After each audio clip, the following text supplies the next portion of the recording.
I've made a couple videos before. You can go check them in my channel, in which I discuss how big I believe Flight Simulator is going to be for the Series X. And a lot of people debate with me. There's a lot of people don't agree with me. They say it's only a niche game, and I agree with them. It has been traditionally a niche game. I think what's going to help really set the Series X apart is that you get this unique, one-of-a-kind experience on Game Pass, on console, never been done before, and that's going to open up accessibility, and I think it's going to make it a lot less niche. In other exciting news here, Turtle Beach is making some killer flight simulation hardware here for the PC and Xbox consoles, and this is not the only one that we're looking at right here. We're seeing a lot of them. Check out this controller. Check out the joysticks. Oh my goodness, it looks next level. Look how good that looks. Look how cool it is. This comes in at $350. We're going to see more peripherals like this. That's just going to really help take the flight simulation experience to the next level. Again, I think Flight Simulator is secretly one of the biggest games that's going to be on Xbox Series X. I think it's really going to set it apart. Remember, you're going to be able to play this on the S as well as the X. It doesn't require the X. It's not Series X exclusive. You're also going to be able to play this on Game Pass anywhere. That's absolutely huge. And I think having this variety, well done Turtle Beach, having these peripherals to add to things like the console is going to make it just such an enjoyable experience. This game is a resource hog on your computer. You've got to have a ballsy machine to run it well. The fact that you're going to just be able to sit down on a console and play it and not have to worry about it frying your graphics card. Fun note, I know someone who literally was playing this game and their graphics card started smoking. It's that resource heavy of a game, and it is absolutely beautiful. On the Series S, or X, this is going to be amazing, and I seriously cannot wait again. I know that this statement has its detractors, but I do think this is going to be one of the biggest games on Xbox, and I think it really helps set it apart. Name any other experience or any other game that has this experience on another console, and quite simply, you can't.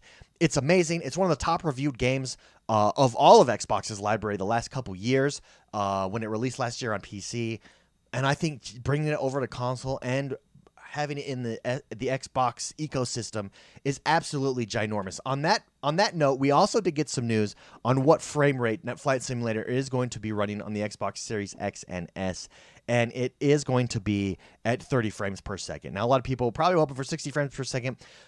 I'm not sure that 60 frames is always going to be ideal for the smoothness, right? But I'm not sure it's as necessary as a racing game, for instance, because the appeal in the flight simulator genre is the landscape, the view, the beauty, these vistas as you're flying over tropical islands or over Europe or flying through the Grand Canyon.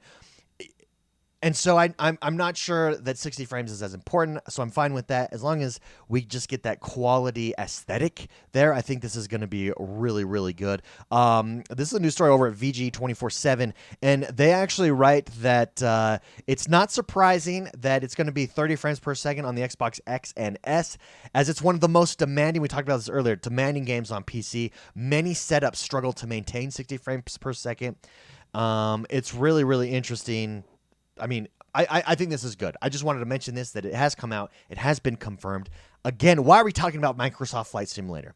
Well, because we're getting some badass peripherals, number one. But number two, I think this game really does set Microsoft apart. I think you're going to take it from this niche, like hardcore simulation people, bringing it on Game Pass to opening it up to a brand new generation of gamers, to gamers who would normally not play these types of games. Furthermore, flight simulator games work really well, or flight games period, on a controller.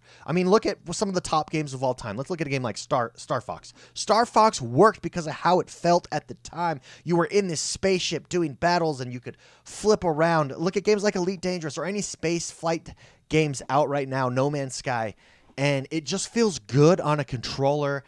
I think this is going to be a hit on Xbox. I think it's one of those games flying underneath the radar, and I could not be more excited for it. I'd like to know what you guys think. Where am I wrong? Where am I right? What do you think of the new peripherals? Will you be buying peripherals to play Flight Simulator? I'm not going to lie. I'm super tempted.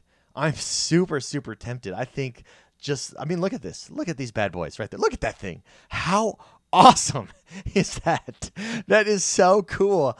Let me know in the comments below. Don't forget to hit that like button and subscribe to this channel. We're the X1 Bros. We're bringing Xbox news stories each and every single day. Have a great rest of your day, guys, and we'll see you next time.